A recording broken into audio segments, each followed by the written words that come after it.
There is a growing concern that women do not invest as much as their financial future as their male counterparts. Founder of Franc investment app, Thomas Brennan, believes that investing has been historically seen as a man's domain and that male financial advisors assume that women have a lower risk appetite. He joins me now. Very good evening to you. Thank you for your time. Historical patterns paint a very gloomy picture about women in investment. In fact, women control just 27% of global wealth and 11% of wealth in Africa. Why is that? I think it's a very complicated question, but I think fundamentally women have been excluded. It's been sort of perceived to be a man's domain. Not only that, but also financial advisors who are predominantly men tend to dismiss women because they perceive them to have a lower risk appetite and therefore think that there isn't an opportunity to sell them a broad range of products. But I think that's changing, and that's really exciting to see. So yeah, looking forward to discussing more about that and why it's changing for the good. And how are women now being catered for within this sector? So I think technology really has been a game changer. We are South Africa's first robo-advisor. And what that allows us to do is give financial advice through our mobile application. So, women aren't required to track down a financial advisor, some man that, may not give them the time that they need. And through our mobile application, we can help women understand what investment goal is right for them and also what investment strategy is right for that goal. So whether it's an emergency fund or investing for their child's education, or to buy a home, for example. Each of those goals have different timelines and a different strategy would be appropriate. So we can provide all of that through a mobile application, which means women at their own convenience, whenever they have the time, we make sure that they understand what they're doing. It's completely explained in clear language. That's why we chose the name Franc. And we find that more women are now using our platform to invest. When we launched, just 30% of our investors were women, and we recently passed the 50% mark. So we're now 51% of our investors are women, which is fantastic. And what are the misconceptions that have been created within the gender investment gap? I think it's a tragedy, really, that the idea that being risk averse is actually a negative. I would actually consider it to be a positive. You see a lot of men investing from their guts, so to speak, but willing to kind of be far more risky. But very, very often, because they're not investment professionals, they tend to actually perform poorly. Whereas, women tend to make a very calculated decision, choose a particular goal and make sure that they hit their sort of monthly contributions. And that's whether they're investing by themselves or in a group, in a stockpile or invest savings club. And so I think, being risk averse is actually a positive for many female investors.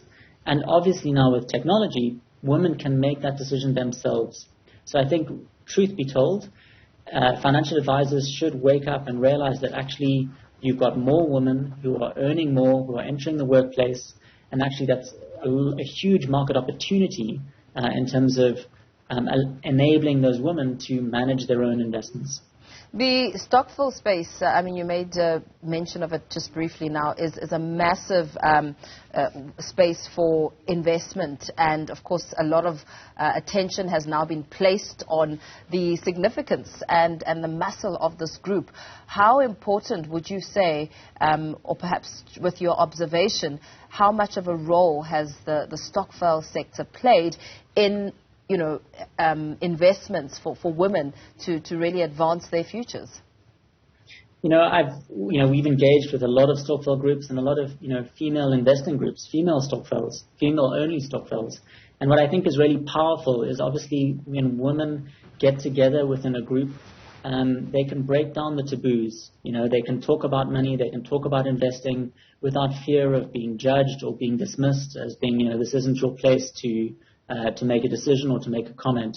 So I really think it's very empowering for the female groups that I've observed. But obviously I think where we need to see the stockpile space evolve too is most stockpiles are still using, let's call it traditional club savings accounts with a bank. which very often don't provide any interest. So the vast majority of stockpile savings actually are not really being invested in, high-performing investment products where they could actually put their money to work. So I think that's the next, let's call it the next wave of evolution of stockpile savings in South Africa, for sure. Is it not the pay gap which makes it harder for women to invest? I think not only the pay gap, but also, pink tax. Also, many women are relying on their income to provide for household expenses, so they have less disposable income. Or many women are, not being paid for their time, whether that's household tasks and chores. So I think there is a lot of burden being placed on women. And what you see as a result, or what we see at Franc, is that the female investors who join us tend to be a little bit older. So they're sort of, towards their late 20s, early 30s, which means they're a little bit more advanced in their careers. Maybe their income is stabilized, and they have been able to budget and make sure that they have money to invest. But without a doubt, I think there's greater pressure and demands on female income, if you will. You mentioned pink tax. What about black tax? How much of an impact is that? I think it's very important. We, for example, in our risk assessment, we actually take a black tax, if you will, into account. And that's really how exposed are you? How dependent are you to any large expenses which you might be called upon to deliver if anyone in your kind of, immediate circle, so that friends or family is in need of, of a bailout or an emergency sort of cash injection. And that's one of the factors we use to include what is the right risk strategy for you. Because, for example, if you are investing for your child's education, but actually you have a very large family and you are very exposed to people, coming to you and asking for help, when they have an emergency, we have to take that into account, which means maybe not a very equity exposed, so a very risky investment would be appropriate, and maybe having more cash in your portfolio, which is more liquid and can be able to be drawn within 2 or 3 days, would be more appropriate. You mentioned the importance of an education investment. I mean, what would you say, if you were advising women, would be some of the really smart investments to make? So, the first thing I'd want to encourage is all of, female investors and women out there is to start early. Even if, as said, there's a lot of pressure on your monthly income, even if it's literally just 20 Rand, 15 Rand, whatever you can put aside, the earlier you can start, the better. Not only because it helps you create a good habit, so you know that every single month you should be paying yourself something and putting away something for the future, whatever that may be. Obviously, if you are able to start earlier, then that allows you to kind of take on board more investment risk. I'm a little bit conservative, and obviously Franc has tried to simplify the investment space. So what we offer is index tracking ETFs, so that tracks the top 40 companies on the Johannesburg Stock Exchange. So instead of trying to predict which company is going to do well or not, it's what's called is effectively buying the market. So you will get the sort of general performance of the stock market. And typically the stock market has performed well over the long term. So if you are thinking for long-term investment and you're able to start early, then I really would encourage people to diversify your equity investments by thinking about an index tracking ETF. Very well. Thank you so much for that advice. Founder of Franc Investment App, Thomas Brennan, speaking about the gender investment gap between men and women, putting it under the spotlight.